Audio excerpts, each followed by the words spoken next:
Okay, so question 5, and actually I kind of want to zoom in a little bit here. Question 5 is finding the resultant force of two coplanar but not collinear forces. So we're going to have to find the weight of the block using the parallelogram of forces. So it specifically says parallelogram of forces. If I was just given this problem and I was asked find the weight of this, I wouldn't even touch on the parallelogram of forces. I would use a resolution of forces method. But it does say parallelogram of forces. So what we need is a set square. Okay, it doesn't have to be this big, but you really, really need to have a set square with you for your physics exam, and another straight edge, which I'm going to use a second set square. So what I am going to do is I am going to, on my first force, line up my square, and to the right angle, put my straight edge, and I slide this down. And I do a parallel line longer than I need, actually.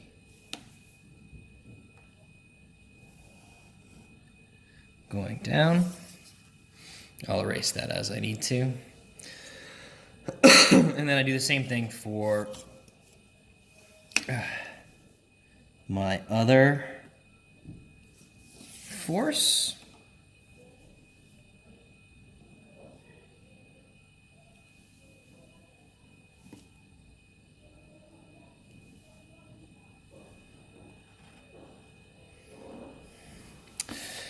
Okay, when these two meet, I now join up.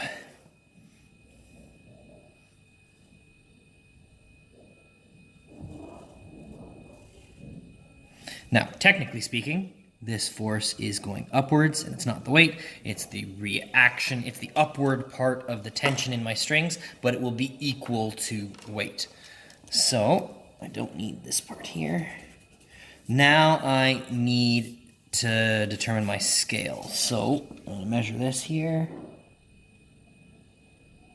I've got 1.6 centimeters equals 2,400 newtons.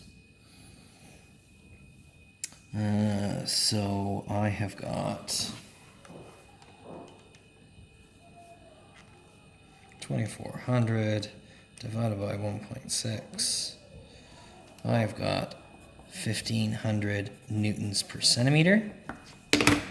Now I measure my resultant force.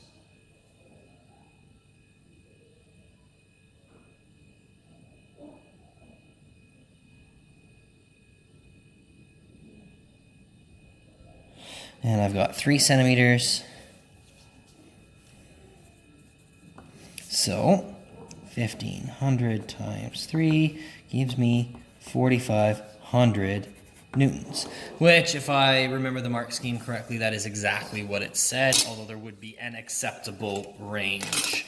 So for this, you absolutely have to draw the diagram and get your answer in the right range to get all the marks. Okay? So, next thing here, we've got a builder climbing up a roof at 30 degrees.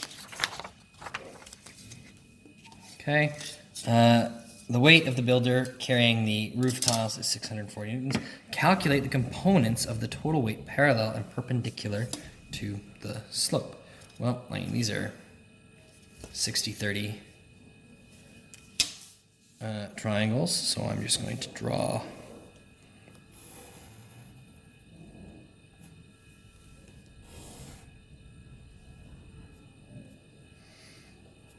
this here. So that's 30.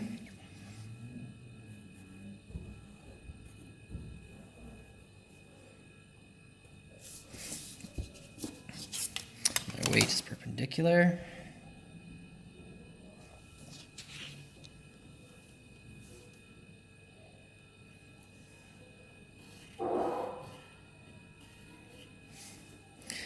that is 640. And I'm going to have a component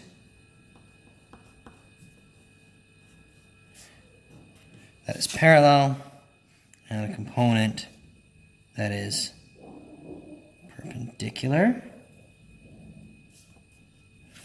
Okay, that is weight perpendicular, and this is weight parallel. So I like to look at it like this, that actually it's kind of like the parallelogram. Okay, that's my weight perpendicular. And this angle here is going to be 30 degrees. Okay, we can go through all kinds of geometry proofs for that, but it's just easy. That's the angle, it's 30 degrees, because that's 30 degrees. Now, my perpendicular weight is equal to weight, and it is the adjacent, so it's cosine of theta. My weight parallel is going to be weight times sine 30. So that is 640 times cosine of 30, which, if I remember right, cosine of 30 is a half. Nope, it's 0.86. Must be sine of 30 is a half. Okay, so times 640 equals, that's not right at all. 640 times cosine of 30 equals 554 newtons, and the weight parallel will be 640 sine 30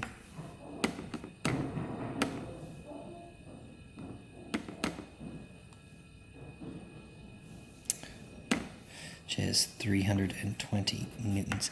I'll explain more about sine and cosine in a different video, because I know some people were having problems not really understanding what sine and cosine meant. I mean, the long and short of it is, for this, you can think of it as an operation that your calculator does to a number, and you need to know how to type it into your calculator properly, because this calculator behaves differently than the calculator that I recommend for exams, which is the Casio FX85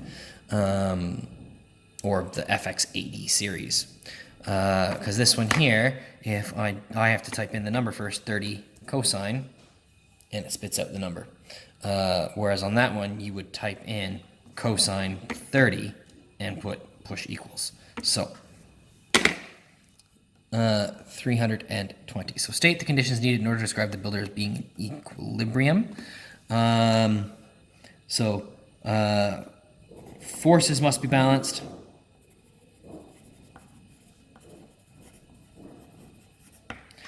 And actually his moments must be balanced too.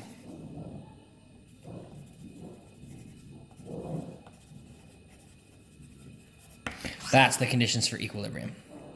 Basically, your motion will not change in any way, shape, or form as long as those two conditions are met.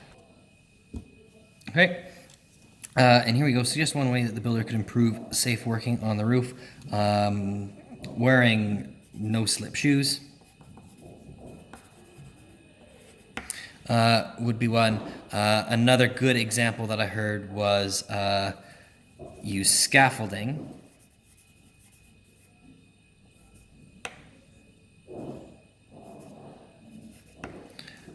to level the surface.